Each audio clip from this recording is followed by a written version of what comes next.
تبارک و تعالیٰ نے اس بندے کے دل میں محبت رکھی ہے، جس کا شوق ہو، جس کی نیت ہو، ذوق ہو، وہ بندہ سعادت نہ بھی ملے تو وہ جانے والوں کو دیکھ کر خوش ہو جاتا ہے اور اس کا ایمان تازہ ہو جاتا ہے، اور وہ دعا کرتا ہے اے اللہ اس سال تو میں نہ جا سکا، اس جانے والے کو اس کے سفر کو قبول فرما کر مجھے بھی اس سفر کی سعادت عطا فرما۔ نعرہ تکبیر، اللہ اکبر، نعرہ رسالت، یا رسول اللہ، نعرہ رسالت، یا رسول اللہ، سیدی مرشدی، یا نبی یا نبی، نعرہ تحقیق، حق جاریہ۔ اس عاشق صادق کے لبوں پر صدا کیا ہوتی ہے؟ شرف دے حج کا مجھے میرے کبریا یار، دعائیہ کلمات ہوتے ہیں۔ شرف دے حج کا مجھے میرے کبریا یا رب، روانہ سوئے مدینہ ہو قافلہ یا رب۔ انہی جذبات کو مزید پروان چڑھانے کے لیے، چونکہ حج کے ایام ہیں تو اسی نسبت سے حج کی سعادت پر رحمت کی بشارت اس موضوع پر گفتگو کی جائے گی۔ اللہ تبارک و تعالی حق بیانی کی توفیق نصیب فرمائے۔ اللہ رب العزت جل شانہ نہایت رحیم و کریم، وہ اپنے بندے کی سچی تڑپ کی لاج رکھتا ہے۔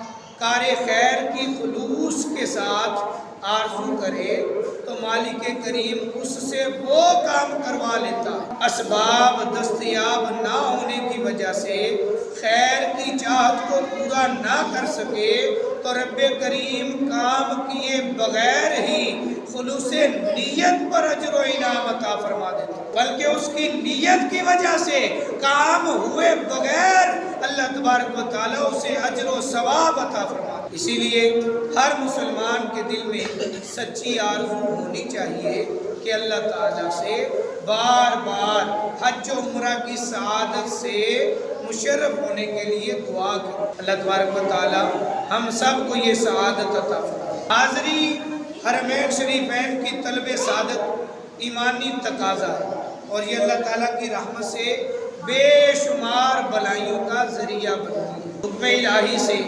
سیدنا ابراہیم علیہ السلام آپ نے اپنی اہلیہ محترمہ حضرت حاجرہ اور اپنے شہزادے سیدنا اسماعیل علیہ السلام کو جب اس جگہ تنہا چھوڑا جہاں اب جہان بھر سے زیادہ رونق ہے تو خالق کریم سے دعا کی فَاجْعَلْ أَفْئِدَةً مِّنَ النَّاسِ تَهْوِي إِلَيْهِ۔ حضرت ابراہیم علیہ السلام نے دعا فرمائی الہی تو لوگوں کے دلوں کو ایسا کر دے کہ وہ ان کی طرف مائل رہے۔ مفسرین اکرام نے لکھا ہے کہ یہ خلیل جلیل کی دعائے جمیل کا اثر ہے کہ عام طور پر مسلمانوں کے دل حرم اقدس کی طرف مائل ہوتے ہیں اور حج و عمرہ کے شوق سے سرشار رہتے ہیں۔ یہ حضرت ابراہیم علیہ السلام کی دعا کا اثر ہے کہ میں اور آپ آج بھی جب ذکر بیت اللہ ہوتا ہے،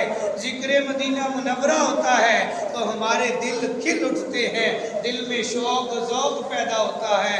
کاش کہ وہ گھڑیاں وہ وقت آ جائے کہ ہم آقا کریم علیہ السلام کے در کی خاک سمیٹیں اور بیت اللہ شریف کا طواف کریں۔ حاضری حرمین شریفین کی مخلصانہ خواہش کی بے شمار برکتیں تاریخ کے اوراق میں محفوظ ہیں۔ اکابر نے ایک صالح شخص کا واقعہ لکھا۔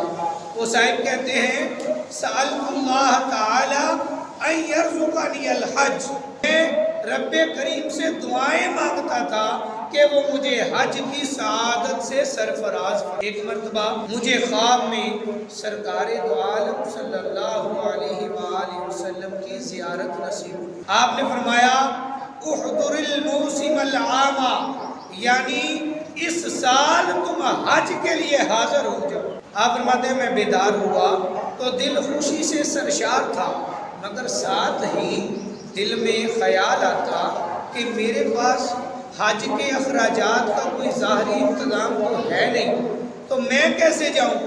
آپ فرماتے ہیں اسی طرح دوسری رات پھر جب میں سویا تو سرکار دو عالم صلی اللہ علیہ وآلہ وسلم کی زیارت نصیب ہوئی۔